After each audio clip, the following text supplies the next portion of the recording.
네, 여러분 안녕하십니까? 안녕하세요. 오늘은 우리 관계사절에 대해서 같이 공부하도록 하겠습니다. 두 번에 걸쳐서 하고 싶은데 하나는 네. 관계대명사라는 거와 네. 관계부사와 관련돼 가지고 여러 가지 재미있는 이슈들이 많이 있습니다. 네. 저는 어렸을 때 관계대명사를 처음 배웠을 때 굉장히 새로웠어요. 어떤 거냐면은 관계대명사를 배우기 전에는 굉장히 짧은 문장에 대해서만 알고 있었는데 관계대명사 혹은 관계부사를 배움으로써 문장을 내가 더 막 확장시킬 수 있다라는 그 희열을 느꼈던 기억이 납니다. 저랑 비슷한 경험하셨네요. 네. 저도 처음에 이게 좀 어려웠는데 네. 그때 막연히 이런 생각을 한 게 영어라고 하는 언어는 약간 편리한 것 같다. 얘기를 계속 이어서 나갈 수 있는 그렇습니다. 장치인가? 이런 네, 생각했는데 네, 그런 거죠? 그렇습니다. 네. 그래서 오늘은 이제 지금까지는 우리가 어떻게 보면은 조금 단문을 살폈다 그러면은 네. 이제 복문 혹은 중문 이런 것에 대해서 하는데 그 중에서 가장 유용하게 쓰이고 아마 제일 많이 쓰일 수 있는 것이 저는 관계사절이 아닌가 싶습니다. 그래서 이 세 문장이 일반적으로 문장과 문장을 연결시켜주는 크게 세 가지 방법이 있는데 요거에 대해서 우리 이 교수님께서 간단하게 좀 설명을 좀 해주시죠. 지금 이탈릭으로 지금 세 개가 표시되어 있어요. A번에는 and고요. B번에 when이고 그 다음에 C번에는 이제 which가 있는데 우리 A번이 이제 양절이 대등하게 연결됐다 그래서 이제 이거를 등위절이 연결됐다. 등위절이라고 그걸 등위 접속사라고 네. 이야기하죠. 그렇죠. 네, 네. 등위 접속사라고 컨정션입니다. 네. 그리고 B번의 경우에는 이제 when 이하의 내용이 전체에 이제 종속 부수되어 있기 그렇죠. 때문에 종속 접속사라 그러고. 그렇죠. 그래서 요거는 종속 접속 서버디네이터라 그러죠. 그렇죠. 종속 접속사라고 이야기를 합니다. 어쨌든 두 가지 문장을 이렇게 두 개의 문장을 하나로 이어주는 방법이 되겠죠. 네. 근데 이제 오늘 우리가 살펴보려고 하는 것이 네. 이제 C번의 네. 내용이 되겠죠. 네. 이제 그래서 일단 쉽게 두루뭉술하게 얘기하면은 이제 하우스가 있는데 어떤 하우스냐. 그렇습니다. 위치 이하가 네. 하우스를 수식해 준단 그렇습니다. 말이에요. 네. 그래서 네. 예전에 처음에 배울 때는 이런 것도 혼동됐던 기억이 있는데 사실은 관계대명사절은 형태적인 명칭이고 네, 네. 기능적으로 보면은 명사를 꾸미니까 형용사절이라고 할 수도 있는 형용사절이죠. 거니까 그 말이 그 말이죠. 네. 사실은요. 그렇죠? 앞에 있는 명사를 꾸며주는 거니까 그렇죠. 그죠? 그래서 네, 이게 수식해주는 겁니다. 네. 그렇기 때문에 여기서 굉장히 관계대명사에서는 중요한 것이 뭐냐면은 이 선행사가 되죠. 이 선행사를 꾸며주는 거니까는 그죠? 그래서 선행사와 관련된 이슈도 우리가 이야기할 것이 그렇죠. 많고 또 이 관계대명사 요 절의 안에 있는 내용과 여기 등의 접속사와 종속 접속사 안에 있는 것이 문법적으로 조금 다른 게 있어요. 한번 이 교수님 어떻게 차이가 있다면 뭐가 차이가 있을까요? 글쎄 일단 이 내용은 지금 그 위에 거는 아까 대등하고 그렇습니다. 종속돼 있다 그랬는데 네. 지금은 이게 뭐라고 얘기해야 될까요? 안으로 이렇게 내포돼 있다라고 얘기해야 될까요? 이건 상당히 독립적이라고도 이야기할 수가 그렇죠. 있습니다. 그렇기 때문에 접속사 이후에 있는 문장은 이거는 문법적으로 하나의 완전한 문장이어야 됩니다. 네. 그죠? 그렇죠. 예. 그런데 관계대명사라고 하는 것은 요 이하의 문장이 완전하면 안 되죠. 뭐가가 빠져 있어야 되는 겁니다. 그러니까 두 개를 연결해주는 어떤 하나의 뭔가가 빠져 있어야 돼요. 예를 들어서 여기서 Peter bought 하고 나서 목적어가 빠져 있잖아요. 이거를요. 그죠? 네. 이게 빠져 있는 겁니다. 그런데 위에 있는 동의 접속사와 종속 접속사로 쓰여 있는 문장과의 이게 큰 차이가 됩니다. 관계대명사에는 반드시 무엇인가가 빠져 있는 요소가 있어야 됩니다. 그걸 찾아내는 것이 굉장히 중요한 거죠. 그렇군요. 그게 이제 선행사입니다. 결국은요. 그죠? 그리고 또 한 가지 특징이 아까 이제 위치 이하가 하우스를 꾸민다라고 보면은 결국은 뭐뭐뭐뭐 한 집이니까 전체는 하나의 명사구자 되는 거잖아요. 전체가 명사구죠. 여기서부터 여기까지는 명사구입니다. NP입니다. 그죠? 그런 것도 위에 있는 등위 접속사와 종속 접속사에서는 볼 수가 없는 그렇습니다. 그런 형태가 되는 것 같아요. 그래서 이 세 가지 문장 중에 우리는 오늘 여러분들과 함께 이 관계대명사에 대해서 공부를 하는데 지금 저하고 이 교수님하고 형태에 대해서 이야기를 많이 했거든요. 그래서 관계대명사 문장을 어떻게 만든다 하는 것은 너무 상식적인 이야기이기 때문에 이 강의에서는 그런 건 하지 말고 관계대명사의 구조라고 하는 것을 잘 보고 그 구조가 무엇을 이야기하고 있느냐 하는 거에 조금 더 포커스를 맞춰서 어떻게 보면 전통적인 관계대명사 강의보다는 훨씬 좀 깊이도 있고 또 여러분들에게 중요한 인사이트도 저는 줄 게 있다라고 생각합니다. 그렇죠. 그러니까 예. 관계대명사가 실제 영어 언어 생활에서 어떻게 등장할 수 있으며 그렇습니다. 여러 가지 등장의 가능성에 대해서 원어민들은 어떻게 반응하고 있는가 거기에 대해서 한번 네. 살펴보도록 하겠습니다. 자, 그래서 사실 지금 이번에 나온 이걸 갖고 하실 말씀이 좀 많을 것 같아요. 굉장히 많죠. 예, 예. 근데 뭐 대부분의 사람들은 이걸 가지고 공부한다 그러면은 1번은 주격 관계 대명사, 2번은 목적격 관계 대명사, 그렇죠. 예. 3번도 주격 관계 대명사, 그 D번도 이것도 목적격 관계 대명사 이 정도로만 공부를 했을 그렇죠. 거예요. 예, 그죠? 예, 예. 그런데 여기에서 우리가 알아야 될 사항들이 굉장히 많습니다. 네. 물론 이거 가지고 해석 못한 사람은 없을 거예요. 네. 그죠? 네. 예를 들어서 옆집에 살고 있는 남자는 고양이를 한 마리 가지고 있습니다. 네. 뭐 이런 거 정도는 뭐 모르는 사람 하나도 없을 거예요. 그쵸. 그죠? 네. 중요한 것은 뭐냐면은요. 이거는 아까 우리 이 교수님이 말씀하셨지만은 이 전체 관계대명사가 나오는 거는 뭐가 됩니까? 이 문장 NP죠. 그렇죠. NP는 주어 아니면은 동사일, 목적어일 네, 거예요. 네, 그죠? 네. 요 NP는 뭐가 됩니까? 주어죠. 예. 주어라는 얘기죠. 주어, 예, 주어고 또 여기에 있는 관계대명사 절은 우리가 흔히 주격 관계대명사다, 목적격 관계대명사라고 이야기하죠. 네. 이건 무슨 격 관계대명사입니까? 아까 말씀하셨잖아요. 네. 뭐가 하나 빠져 있다. 빠져 있는 게 격입니다. 그쵸, 그죠? 예. 그래서 여기 뭐가 빠져 있냐면 주어가 빠져 있죠. 그렇죠. 그래서 이거는 주격 관계대명사라고 이야기하거든요. 그래서 전체적으로 요 문장은 주어면서 네. 또 요 관계대명사는 앞에 있는 더맨을 수식하는 주격 관계대명사다 네, 네. 하는 것까지는 누구나 알 수 있을 네, 거예요. 네. 그런데 이것이 그렇기 때문에 주어면서 주격 관계대명사이기 때문에 우리는 SS라고 표시를 하도록 하겠습니다. 네. 이러한 공부는 아마 우리 학생들이 안 했으리라고 네, 생각하기 네, 네. 때문에 네. 제가 아까 얘기했죠. 조금 깊이 있는 문장의 네, 이야기고 네, 또 네. 여러분이 알아야 될 것이 많기 때문에 구조와 관련돼서 이런 얘기를 합니다. 그러면 B번은 네. 전체가 지금 주어가 되고 주어가 되죠. 전체가. 네. 요 문장은 전체가 주어죠. 네. 그리고 그죠? 관계대명사는 목적어 역할을 그쵸. 하니까 왜 S- 목적격이 됩니까? 이거는요. 거기 원트 다음에 목적어 빠져 있지 않아요? 그죠? 예. 메리 여기에서 예, 여기에서 예. 목적어가 빠져 있는 예, 거니까는. 그쵸, 예. 그죠? 그래서 이거는 SO다 이렇게 이야기를 할 수가 있을 네, 것 같습니다. 네, 네. 그죠? 그다음에 있는 거 한번 볼까요? 요 전체적으로 요것도 명사죠? 네. 명사인데 이거는 뭡니까? 목적어 has의 역할 하네요. 목적어죠. 예, 예. 목적어면서 주격 관계 대명사입니까? 네. 요거는 목적격 관계 대명사입니까? 주어가 빠져 있네요. 예. 빠져 있는 게 격이라 그랬기 때문에 그쵸. 이거는 주격 관계 네, 대명사입니다. 네, 네. D번은 뭐가 됩니까? D번은 이제 네. 5가 되겠네요. 전체가 목적어이면서 네. 목적격의 관계대명사다라고 네. 이야기합니다. 네. 그래서 앞에 s가 붙었다라 그러면은 이것은 관계대명사 절이 문장에서 주어 역할을 한다는 얘기고 네. 오라고 하면은 관계대명사 절이 문장에서 목적어의 역할을 한다는 얘기입니다. 네, 네, 네. 뒤에 나와 있는 것이 s라고 이야기하면은 주격 관계대명사고 네. 요거는 목적격 관계대명사, 주격 관계대명사, 목적격 네. 관계대명사라는 얘기입니다. 네. 이렇게 해서 이제 관계대명사에 뭐라고 얘기할까요? 실제 사용 빈도, 분포를 한번 본 것 같은데요. 네, 분포도 중요하고 네. 그건 조금 이따 이야기하는 것으로 하고요. 네. 제가 여기서 여러분에게 이야기해드리고 싶은 것은 뭐냐면은 이 네 개를 여러분들이 이게 주격 관계대명사, 목적격 관계대명사 이 정도로 아는 것에서 끝나지 말고 네. 조금 한 단계 더 보자는 얘기입니다. 그거는 뭐냐면 분명히 다른 구조가 있죠. 네. 이 구조가 다르다라고 하면은 우리는 여기에서 중요한 의미의 차이도 존재할 수가 있다라는 걸 저는 얘기해주고 싶어요. 아, 구조의 차이는 의미의 차이가 분명히 있다는 얘기입니다. 예를 들어서 우리가 구조의 차이가 의미의 차이를 가져준다라고 했을 때 지금까지 우리가 이 강의를 통해서 여러분에게 우리가 이 교수님하고 저하고 굉장히 많이 얘기했던 것이 뭐냐면은 뭐가 됩니까? 우리가 엔드 포커스 얘기했죠. 그죠? 엔드 포커스 여러분들 다 기억이 나시리라고 생각하거든요. 엔드 포커스입니다. 뭐가 있습니까? 포커스가 되는 거는 뒤로 보내라라고 이야기를 구정보, 했습니다. 신정보 얘기했었죠. 그렇습니다. 예. 그렇죠. 그렇기 때문에 이번에 A 문장에서 옆집에 살고 있는 남자라고 하는 건 누구나 다 알고 있는 이야기가 됩니다. 그죠? 네, 네, 네. 이거는 옆집에 살고 있는 남자가 고양이 한 마리를 가지고 있다. 네, 이건 네, 누구나 알고 네, 있거든요. 네. C번 문장을 보세요. 이건 어떤 의미가 될까요? 네?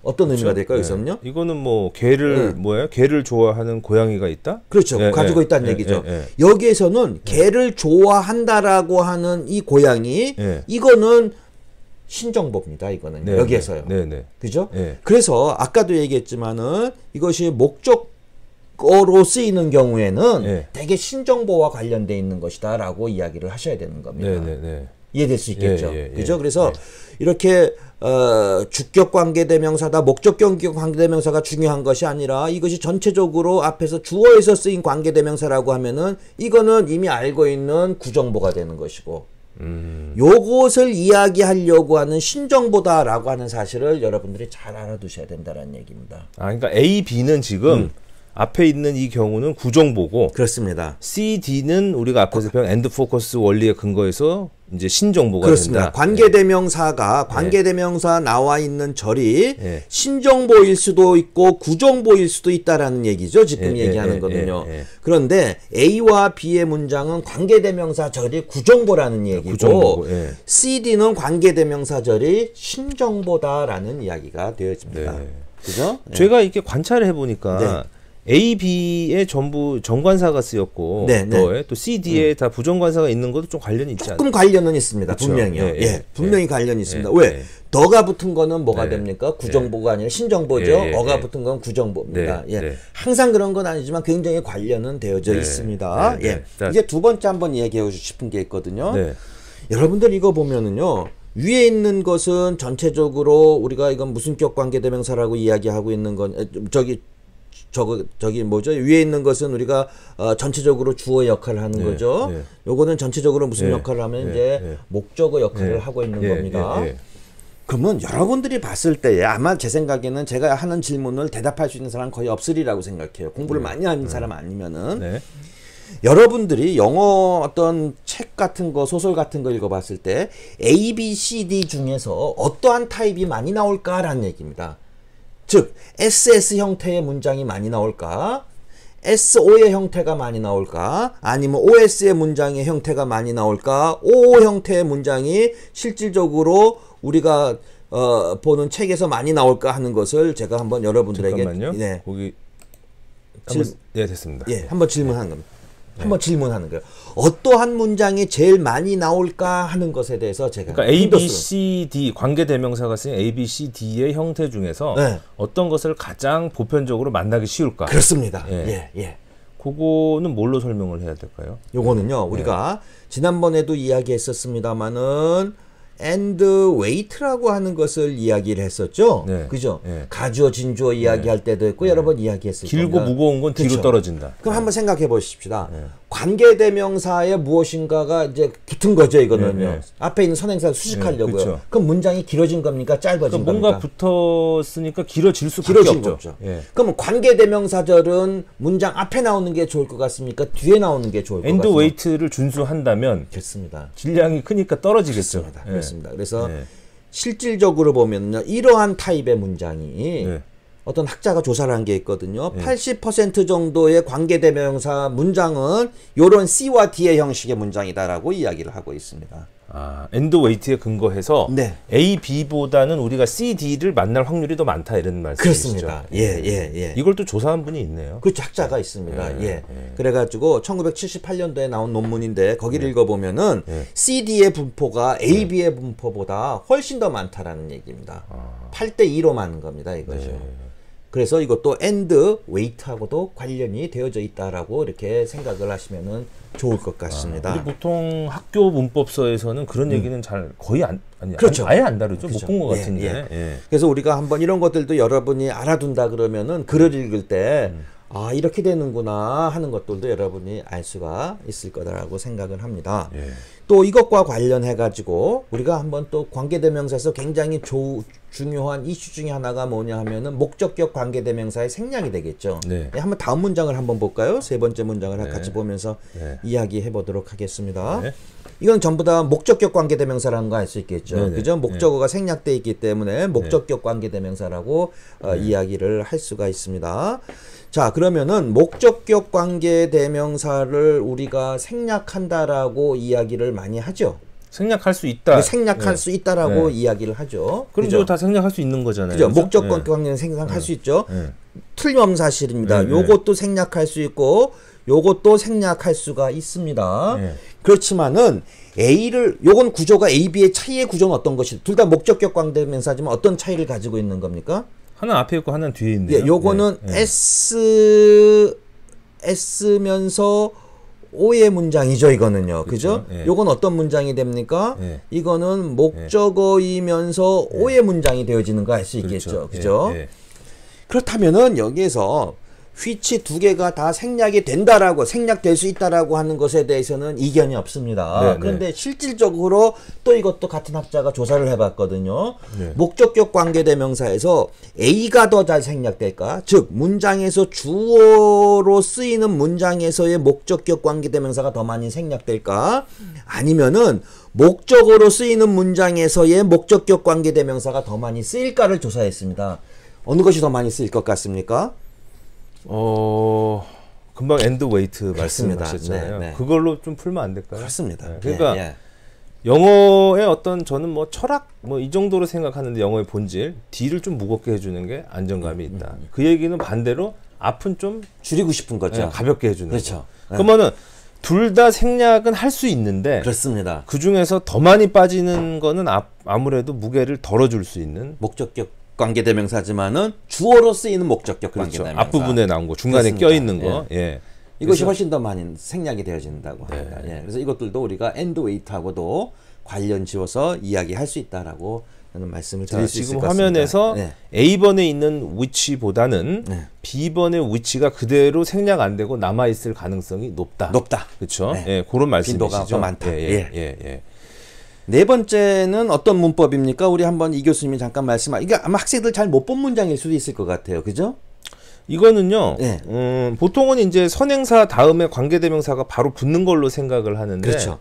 원래대로 하면은 네. 요 문장이 어디로 가야 됩니까? 스튜던트 다음에 있어야 그렇죠. 되겠죠. 그렇죠? 여기 이렇게 돼야 되거든요. 예. 요거는 예. 어떻게 돼야 됩니까? 그것도 베이비 다음에 있어야 그렇죠. 되고. 예. 그런데 이걸 뒤로 갔죠. 뒤로 이거 떨어졌죠. 문법 용어로 뭐라 그러죠? 이거를요? 자, 우리가 외 위치. 외치. 예, 외치. 예, 엑스트라 포지션이죠, 이거는요. 예. 엑스트라 바깥에 포지션 예. 위치한다. 그러니까 우리가 가조 진조 용법하고 똑같은 얘기가 그렇죠. 됩니다. 예. 근데 많은 모르겠어요. 고급 학습자들은 이거 배울 수도 있겠지만은 이렇게 선행사를 놔두고 관계대명사 절이 뒤로 가는 경우를 못 본 학생들도 많을 것 같아요. 네. 그죠? 예. 아니면 이러한 것이 문장에 나왔을 때, 이게 도대체 어떻게 된 문장이냐라고 궁금해하는 학생들도 많을 것 같은데, 네. 이거는 왜 바뀌었겠습니까? 이렇게 해가지고요. 저는 오늘은 뭐 관계대명사를 네. 다루지만은 거기에서 이 엔드웨이트가 정말 큰 역할을 하는 날 같은데요. 그렇습니다. 보니까 예. 이거 역시 무거워서 뒤로 떨어지지 않았을까? 그렇습니다. 그렇죠. 예. 그래서 이거를 그냥 우리가 문장을 보고 나서 이렇게 바뀌었구나 하는 것이 아니라 그 이유는 네. 지금까지 우리가 공부했듯이 관계대명사는 end weight하고 관계가 많은 거구나 구조적으로 봤을 경우에 네. 하는 사실을 우리가 알아두면은 네. 이 4번의 문장의 구조에 대해서도 쉽게 파악이 가능하다라는 얘기입니다. 네.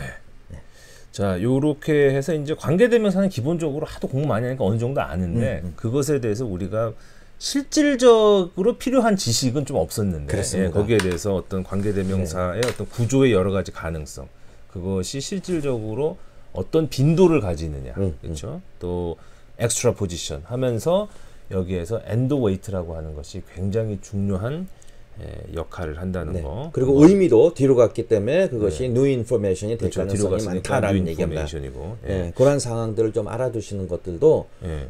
좀 한 단계 관계대명사에 대해서 여러분들이 조금 더 깊게 네. 들어갈 수 있는 네. 좋은 기회가 아닌가 그러니까 이렇게 생각을 글을 합니다. 읽으면서도 관계대명사가 쓰인 거를 우리가 느껴볼 수 있어야 되겠지만은 네. 우리가 글을 쓸 때도 여러 가지 초이스가 있을 때 이 중에서 어떻게 선택해야 될 것인가 고려해야 될 사항이 무엇인가 네. 하면은 구정보, 신정보, 엔드웨이트 이런 거 고려해서 그래서 여러분들이 뭐 소설책이나 뭐 여러 가지 영어와 관련된 서적들을 많이 보게 될 때 이러한 것을 머리에 두고 한번 읽어보면은 또 옛날 같으면은 그냥 무심코 지나갔던 문장들도 네. 새롭게 다가올 수 있을 거다라고 저는 생각을 합니다. 네. 네.